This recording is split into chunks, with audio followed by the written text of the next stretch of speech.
This episode is brought to you by Nespresso and Samra Origins by the Weekend Coffee Collection. Introducing Samra Origins. My collaboration with Nespresso is a connection to my roots, to my mother, Samra.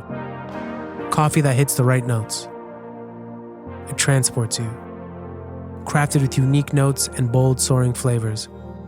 Experience a taste that moves you. Nespresso and Samra Origins. Discover more at Nespresso.com. I'll joke that I've lived in Las Vegas so long that my blood has thinned to sand, and then more confidently say that I've more or less figured out how to beat the summer heat. But what do I really know about protecting myself from the relentless desert sun? Today on CityCast Las Vegas, I talk with Dr. Matthew Schwartz from Comprehensive Cancer Centers of Nevada. He gives us the sunny details and dark realities of sun exposure in our city and what we should do to learn not to burn. It's Tuesday, June 17th. I'm David Figler, and here's what Las Vegas is talking about.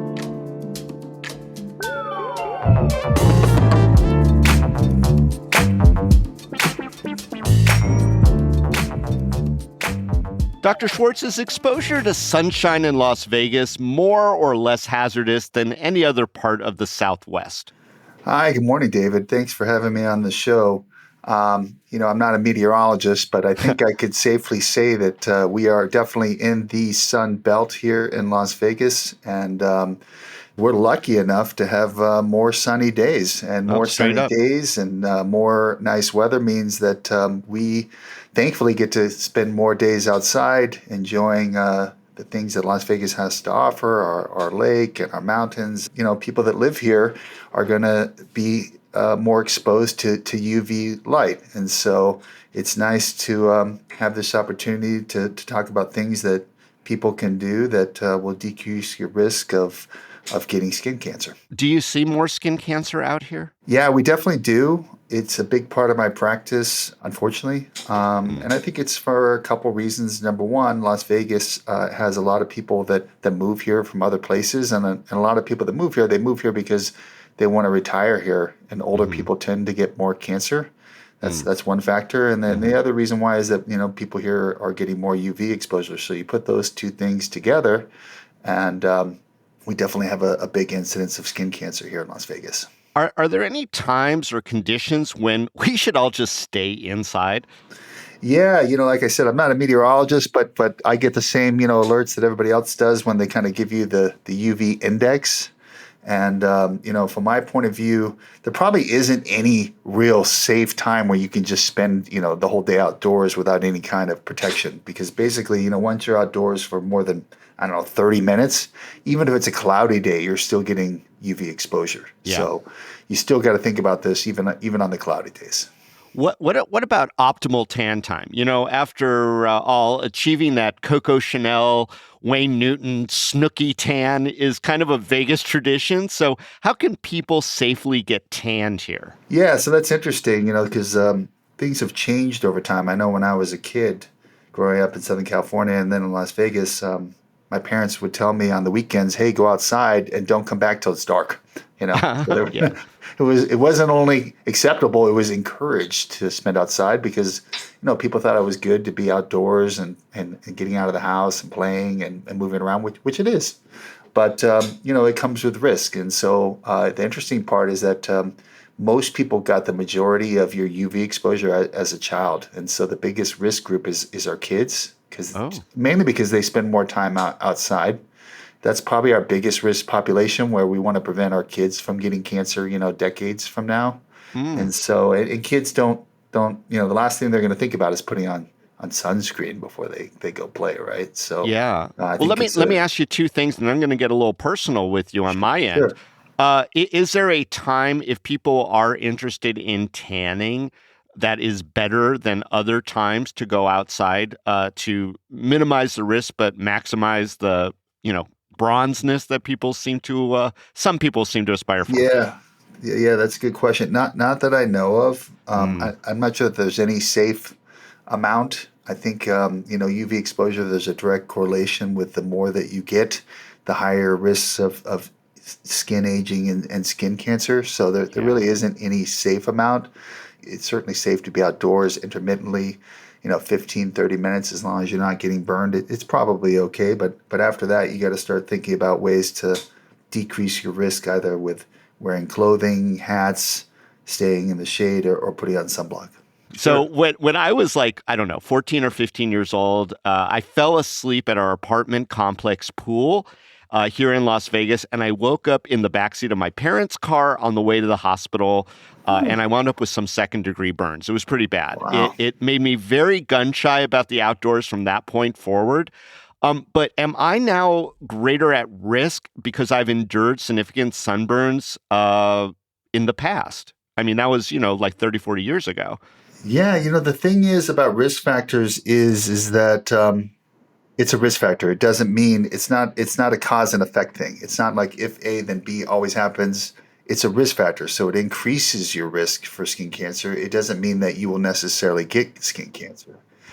Cancer is weird because it's kind of one of those things where it seems like if we're lucky enough to live long enough, basically all of us end up getting some kind of skin cancer, which is kind of scary idea. But yeah, it's sad, but I see that so often. Yeah. I accept that. Yeah. The good news is that the majority of skin cancers are a type called basal cell carcinoma, and if they're caught early, they're highly curable with either surgery or radiation. Yeah. So what are your recommendations for sun safety in a place like Las Vegas? Yeah, so I try to stick with the common sense things. I want people in Las Vegas to absolutely go outdoors and enjoy themselves, but to be safe. And so, what things can you do to stay safe? Is if you're going to be outdoors more than 15, 30 minutes, that just remember that to either wear clothes and wear a hat, keep your body covered, because clothes definitely help decrease your UV exposure, and in the areas that are not covered, to wear sunblock. All right. Well, let's break that down a little bit. First of all, clothes don't completely block out UV rays. I've heard that before as well. That is so true. What should we be concerned about with our clothing itself? What the hats that we wear, the shirts that we wear, and are there better clothing items than others for UV protection? Yeah. So if you know you're going to be outdoors for a long period of time, everybody's seen those swim clothes that like kids wear. I think that makes a lot of sense. And they have adult sizes too that are designed to completely block out UV exposure. So those are pretty efficient at blocking UVs? Is that the whole shtick with that? Yeah. The way I kind of think about it reminds me of a story where somebody asked, what's the best type of camera? And the photographer responded, the best type of camera is the one that you have on you, because you have one. So that way you can there's take a that picture, too, right? Right. So it's the same thing with these kind of sun safety things, which is, it's kind of like sunblock. People ask, okay, what's the best sunblock? The best sunblock is well, you anticipate where I'm going. That you're actually going to wear it consistently, So yes, are there different types? Yes. Are there different ones that are better than worse? Sure. But the best one is the one that you have and that you're actually going to apply. And that kind of segues into the story about our sunscreen kiosks that we're providing.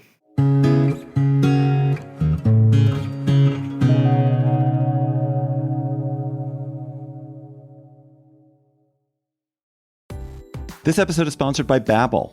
Have you ever picked a vacation spot based on where you won't need a phrase book? With Babbel, the language barrier no longer has to hold you back.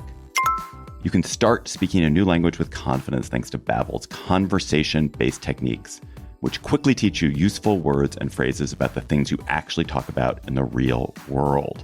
Babbel has more than a dozen languages available for you to learn at your own pace, with material tailored to your individual proficiency level, interests, and time availability. I'm David Ploth, CEO of CityCast, and I've been learning Spanish with Babbel. What I really love about learning Spanish with Babbel is that it works with me where I am. The app and the website keep track of what I've learned. They help me review what I probably forgot from last time, and always is keeping me engaged with a new challenge based on actual conversations I might have in Spain or Mexico or Colombia. Especially food conversations, because I love food conversations. So get talking with Babbel. I want you to learn another language, so I'm teaming up with Babbel to give you 55% off subscriptions, but only for CityCast listeners at babbel.com/CityCast. Get up to 55% off at babbel.com/CityCast. Spelled BABBEL.com/CityCast. Babbel.com/CityCast. Rules and restrictions may apply. Ryan Reynolds here from Mint Mobile. With the price of just about everything going up, we thought we'd bring our prices down. So to help us, we brought in a reverse auctioneer, which is apparently a thing. Mint Mobile Unlimited Premium Wireless. How to get 30, 30, bit to get 30, bit to get 20, 20, 20, bit to get 20, 20, bit to get 15, 15, 15, 15, just $15 a month? Sold! Give it a try at mintmobile.com/switch. Upfront payment of $45 for 3-month plan, equivalent to $15 per month required. New customer offer for first 3 months only. Speed slow after 35 gigabytes if network's busy. Taxes and fees extra. See mintmobile.com. Let's talk sunscreen. What is the best kind? So the best kind is depends on the person. So let me give you two, kind of big breakdowns. In general, there's two major types of sunscreen. There's the mineral type, which are made of either zinc oxide or titanium dioxide. Those are the type, when you put them on, they kind of make you look like you have that white sheen. Mm-hmm. They tend to be better at completely blocking the UV lights. They work immediately, and they kind of sit on top of your skin. Mm-hmm. The other type is the chemical or organic type is another name for it. And those type are the ones that kind of absorb into your skin. It takes like 15 or 30 minutes for them to be absorbed. And they convert UV light into heat. So they kind of have advantages and disadvantages. The advantage of the chemical organic type is that they look better because it doesn't sit on top of your skin. It kind of gets absorbed. The disadvantages, they can be irritative because they are absorbed into your skin. I know when I put them on, it kind of makes me start crying because it goes into my eyes. So if you're using a chemical type and you always get an allergic reaction, then obviously you're going to want to switch to the mineral type. So they're different for different advantages and disadvantages, and they're different ones for different people. Okay. I think in general, the thing that I recommend is that you want SPF 30 or above. Yeah, So and that's what I was going to ask. Yeah. Yeah, SPF 30, I believe you're blocking about 98, 99% of UV light. And as you go above that, it does block more, but the percentage is so small, it doesn't make a huge difference in the amount of UV being blocked. So how do people know what their ideal level of SPF is? I mean, does it depend on skin tone or experience, or tell me? Yeah, so in general, we recommend SPF 30 or above, but as you alluded to, different people have different skin tones and different sun sensitivities. If you're noticing you're getting burned wearing SPF 30 with a chemical sunscreen, then maybe you want to switch to a higher SPF with a mineral sunscreen. So you're going to know based upon how well you're getting protected. If it's not protecting you, how are you going to know? Because you're getting a sunburn. With darker skin color, they probably can get away with SPF 30 and be out in the sun, for many, many hours. So everybody's skin tone is different. The amount of melanin, in their skin is different, and their ability to repair the damage from UV light is different. So you'll know based upon, how your skin's doing after wearing it. Yeah. So I guess the big takeaway is be vigilant. Yeah, absolutely. And the big thing is don't forget to reapply. So the first application is important, but, if you're in the water, you got to remember that it doesn't stay all day. You got to reapply it after a couple hours. Now, sometimes I see people talking about potentially harmful consequences of using chemical sunscreens that have some suspect main ingredients. I've seen the words and I don't know what they mean. Endocrine disrupting. Are some chemical sunscreens possibly more harmful than they are helpful? And how do we alert ourselves to that? Now that's a whole nother can of worms that it's out of my area. I'm not an expert in sunscreen ingredients, but I think I'd probably go with ones that have been tested by third parties and by reputable brands. It's tricky because it's kind of like everything that we say is good for you then can be bad for you and then can be good for you again. So it's a little bit confusing. I would say, going with major sunscreen brands that have been tested, SPF 30 or above, are probably your safest bet. Now, is the sun the only source of UV radiation, or are there other things out there in the wild? Well, no, we're getting radiation from space all the time. There's radiation like in the rocks outside. We're getting radiation when you get in the plane. We're getting radiated. Like if you get in the plane and you take a plane to London from here, you're probably getting as much radiation, at least as a chest X-ray.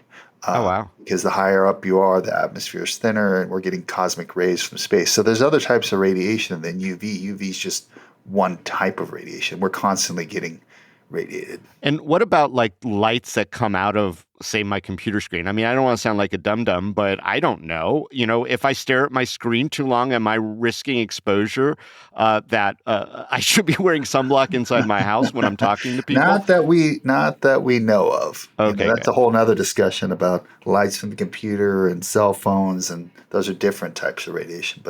But as far as whether or not we need to be wearing sunscreen indoors, no. Okay, good to know. Yeah. Because I have hard enough time just slathering before I go out. But, people who love me remind me. Yeah.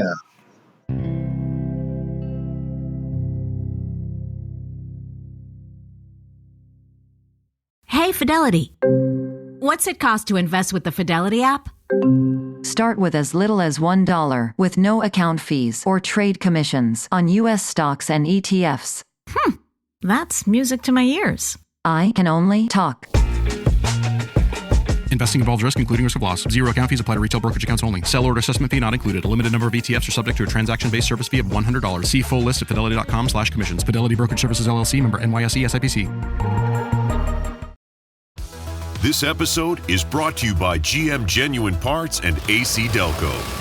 Get the most out of your vehicle with GM Genuine Parts and AC Delco original equipment. The only parts designed, engineered, tested, and backed by General Motors. You can find your perfect fit for most makes and models and choose from 3 tiers of parts, including GM OE or gold and silver aftermarket parts. Visit gmparts.com for more information.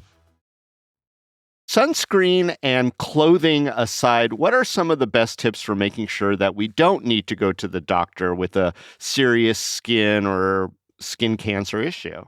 Yeah, so I like to remind people to remember their ABCs. So for lesions on your skin that you're not sure about, just remember A, B, C, D, E.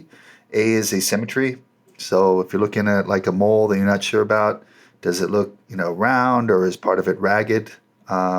Is it the same size? Is it the same shape? So B is border, which is mean it doesn't have a smooth border, or is it notched? C is the color. Is it uniform in color, brown, or is part of it pink or red? Diameter, if it starts getting bigger than like a head of a pencil, I guess people maybe not even use pencils anymore, bigger than about 1/4 of an inch, then that problem. And then E is evolution. So is it changing in size? Is it changing in color? All those things could be signs that it could be a problem. And if those things are happening, then you're going to want to go see your doctor and have it checked out. Yeah. Now, I'm sure in your practice, you've seen people who thought that they were being safe, and it turned out that they were doing something that was probably less than safe. So what kind of cautionary tales might you be able to share with us? Yeah. So, I mean, a lot of the patients that I see, for example, were truck drivers. And so you can imagine you're driving your truck and then your left arm sitting on the window next to you, and you're just getting blasted. And so they'll just end up getting multiple cancers as they get older, just because they had so much sun exposure. We see a lot of people that get it on their ears or their heads. So a lot of people feel like they're being safe because they're wearing like a hat, but then they forget that your ear's sticking out.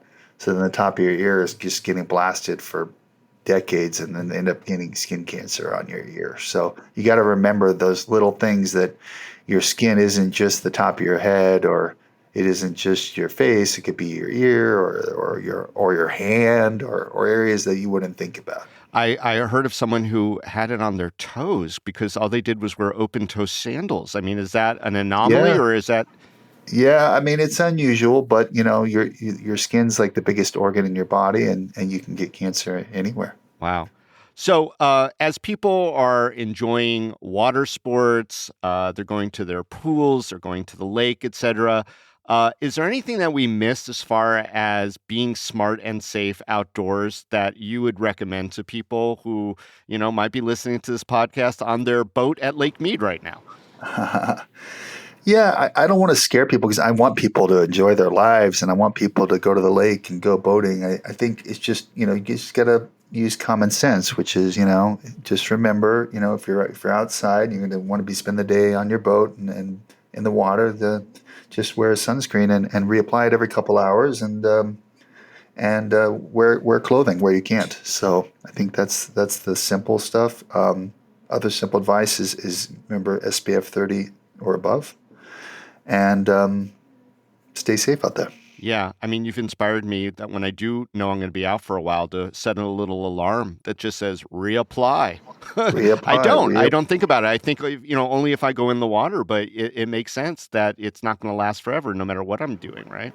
I mean, I get it. My two girls, when they were young, they literally just get to the water and they'd want to explode. And I'd literally have to say, stop, don't move, let me put sunscreen on before you go. And it was always a battle. And why it's a battle too, because once kids start having fun and they're out there with their buckets or in the water, they don't want to come out. So yeah, sounds like a battle worth having, Dad. It's a battle worth having. That's right.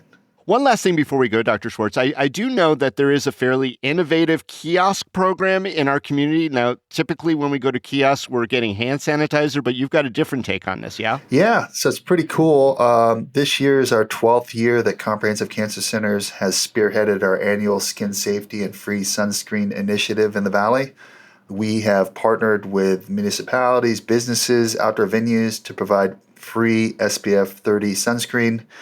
We have partnered with the city of Las Vegas, the city of Henderson, UNLV Athletics, the Golden Knights, Red Rock Canyon, the district at Green Valley Ranch. We have over 100 free sunscreen kiosks in the valley with pumps with SPF 30 sunscreen so that when people are outdoors and trying to enjoy our beautiful weather, they can have some free sunscreen that they can use for themselves and their family to stay safe out there. Yeah, just a little squirt and you're good to go. I saw one, I think, already at the Aviators game. I went out to Las Vegas Stadium and it kind of caught me by surprise. I was like, I know I'm talking to Dr. Matthew Schwartz, and so maybe he can install one right outside my house because I certainly do need that.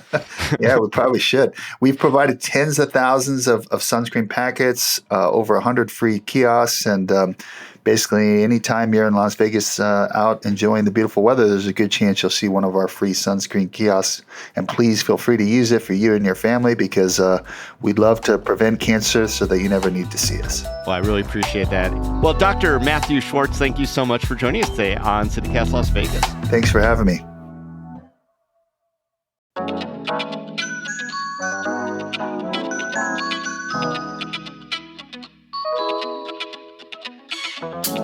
And that's all for today here on CityCast Las Vegas. If you enjoyed the show, why not go tell a friend? You could rate the show, leave us a review, and subscribe to our morning newsletter. We'll be back tomorrow morning with more news from around the city. Till then, stay lucky.